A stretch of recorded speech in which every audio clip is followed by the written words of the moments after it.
दूर पहाड़ों के बीच एक गांव था। उस गांव का नाम खाती गांव था। वहां के लोग बहुत ही सीधे और सरल थे।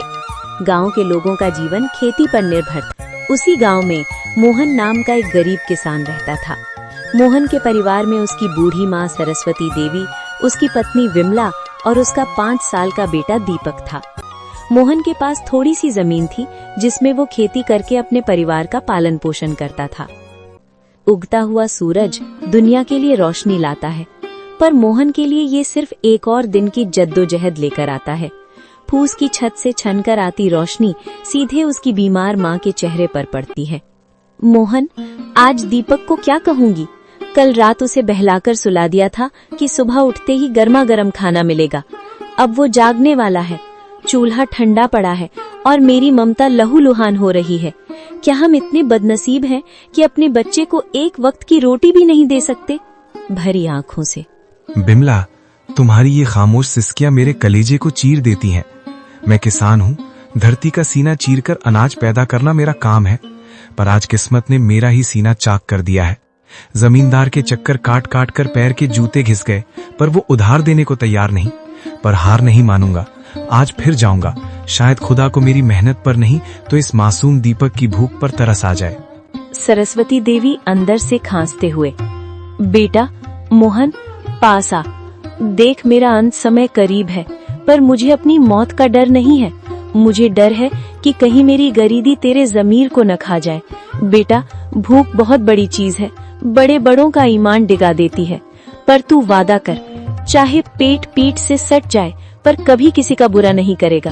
भगवान की लाठी बेआवाज होती है, पर चोट गहरी करती है। माँ, आपके संस्कार ही मेरी पूंजी है। मैं खाली हाथ लौट सकता हूँ, पर कलंकित हाथ लेकर इस घर में कदम नहीं रखूंगा। मोहन जमींदार के घर चला जाता है। नंगे पांव, फटी हुई कमीज और आंखों में उम्मीद की आखिरी चमक लिए मोहन जमींदार की हवेली के बाहर खड़ा है। सूरज की तपिश उतनी नहीं चुभ रही थी जितनी पेट की भूख और घर में बीमार माँ की कराह चुभ रही थी। जमींदार साहब एक आरामदायक कुर्सी पर बैठे हुक्का गुड़गुड़ा रहे थे, मानो मोहन का दुख उनके लिए कोई मनोरंजन हो। माई बाप, हुजूर, इस अभागे की विनती सुन लीजिए। मैं जानता हूँ कि पिछला लगान अभी पूरा नहीं चुका पाया हूँ, लेकिन मेरी मजबूरी की दीवार बहुत ऊंची हो गई है सरकार। घर में चूल्हा 3 दिन से ठंडा पड़ा है। मेरा 5 साल का बेटा दीपक, जो अब तक खेलता कूदता था, आज भूख हमारे निढाल होकर जमीन पर पड़ा है। वो मुझसे रोटी नहीं मांगता सरकार, बस अपनी पथराई आंखों से मुझे देखता है और उसकी वो खामोश नजरें मेरे कलेजे को छलनी कर देती हैं। मोहन, ये हवेली जज्बातों से नहीं, हिसाब किताब से चलती है। तेरी माँ बीमार है, तेरा बेटा भूखा है, इसमें मेरा क्या कसूर? पिछली बार भी तूने यही रोना रोया था। ये धरती प्यासी है तो मैं क्या करूं? मुझे अपनी तिजोरी भरनी है, तेरी गरीबी का बोझ नहीं उठाना। हुजूर, आप तो गांव के अन्नदाता हैं।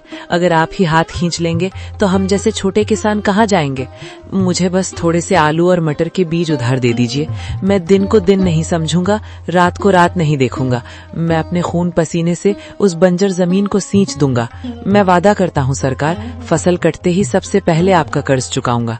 मेरी माँ घुट घुट कर मर रही है, उसे दवा चाहिए। हुजूर, एक बाप होने के नाते मुझ पर तरस खाइए। क्या एक गरीब के बच्चे को जीने का हक नहीं है? हक की बातें मत कर मोहन, हक अमीरों की जागीर होती है। बीज चाहिए, बीज की कीमत लगती है।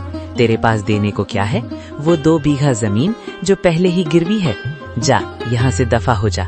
अपनी इन भीगी आंखों से मुझे पिघलाने की कोशिश मत कर।